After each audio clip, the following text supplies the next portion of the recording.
এই মুহূর্তে যে মানুষটির সঙ্গে আমি কথা বলছি, এই মানুষটি এই মুহূর্তে বসে রয়েছেন বারাসাত স্টেশনের বাইরে। মানুষটির কাছে এসে কথা বলে তার সারাদিনের দুঃখ কষ্টের কথা জানতে পারলাম। এই কনকনে ঠান্ডার ভেতরেও তার গায়ে কোনো সোয়েটার বা চাদর নেই। মানুষটির সঙ্গে কথা বলে আরও জানতে পারলাম তার দুটো কন্যা সন্তান আছে। তার কন্যা সন্তান দুটিকে তিনি খাওয়া পড়ায় দুটো বাড়িতে রেখে দিয়েছেন। তার কারণ আমি জিজ্ঞাসা করলাম, তোমার কাছে কেন রাখুনি? মানুষটি তখন কান্নায় ভেঙে পড়লেন। তিনি বললেন, আমার কন্যা দুটি অনেক সুন্দর দেখতে। আমি সারাদিন সারা রাত এই প্ল্যাটফর্মে আমার জীবন, তাই মেয়েদেরকে কাছে রাখার আমি কোনো সাহস পাইনি। খাওয়া পড়ায় দুটো বাড়িতে তাদেরকে আমি রেখে দিয়েছি। আমার মেয়েরা অনেক ভালো আছে এবং সেখানে তারা পড়াশুনো শিখছে। মানুষটির সঙ্গে কথা বলে আরও অনেক কিছু জানতে পারলাম। কেঁদো না কাকিমা, এত কেন কাঁদছো? গাইতে না এইভাবে দাঁড় করে গেছে, গাইতে পারছে সব পড়ে দিল, মনে কষ্ট লাগলো। কান্না করো না। কি করবে বলো? মানুষ নাই, আমরা গরিব, কি হয়েছে? আমাদের জন্য ভগবান আছে। বন্ধুরা, তোমরা দেখতে পাচ্ছ এই মানুষটি কতটাই অসহায়। দেখো কিভাবে চোখের জল ফেলছে। এদেরকে ভালোবেসে মানুষ যে জিনিসপত্রগুলো দিয়ে যায়, সেই জিনিসপত্রগুলো এখানকার পুলিশরা তারা এদেরকে তুলে দেয় এবং জিনিসপত্রগুলো তারা পুড়িয়ে দিচ্ছে। আমার কাপড় চোপড় দান করে দিয়ে পুরাই দিচ্ছে, পরার কাপড় ছিল না, পুরাই দিচ্ছে।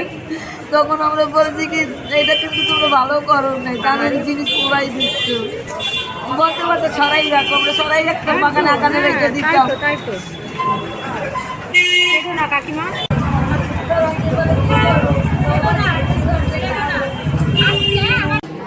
বাড়ি ফেরার পথে ৮০-৮৫ বছরের এক বৃদ্ধা ঠাকুমার সঙ্গে দেখা হয়ে গেল। ঠাকুমার সঙ্গে কথা বলতে বলতে জানতে পারলাম যে ঠাকুমার ৩ কুলে কেউ নেই। তার স্বামী আজ থেকে ১৫-২০ বছর আগে মারা গিয়েছে। আর ঠাকুমার বয়স এখন ৮০-৮৫ বছর।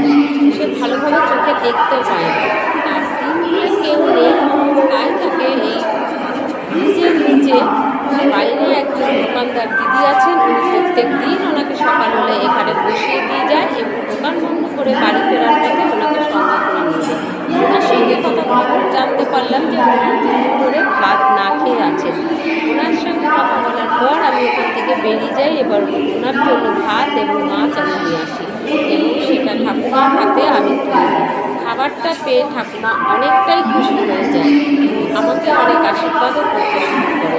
তারপর ঠাকুমার ফেলে আসা অতিথির কথা এক এক করে গড়গড় করে বলতে থাকে। মানুষটির চোখ দিয়ে জল ঝরতে থাকে এবং মানুষটি এও বলে যে, তুমি এই পথ থেকে গেলে মা, আমার সঙ্গে তুমি মাঝে মাঝে এসে দেখা করে যাও। তাই এই বৃদ্ধ ঠাকুমাটাকে আজকে আমি কথা দিলাম যে আমি যদি কখনো এই ব্রিজের নিচ থেকে যাতায়াত করি, তোমাকে আমি দেখতে পেলে আমি তোমার কাছে এসে আমি কথা বলবো। আমি তোমাকে কথা দিলাম। ব্রিজের নিচে এতটাই অন্ধকার যে ঠাকুমার মুখটা তোমাদেরকে আমি ঠিকভাবে দেখাতে পারলাম না। যদি একবার মানুষটার মুখটা তোমাদেরকে আমি তুলে ধরতে পারতাম, তাহলে তোমরা দেখলে বুঝতে পারতে। একটা শিশুর মতো নিষ্পাপ মুখ, মানে এত সুন্দর ছিলেন উনি একটা দেখতে।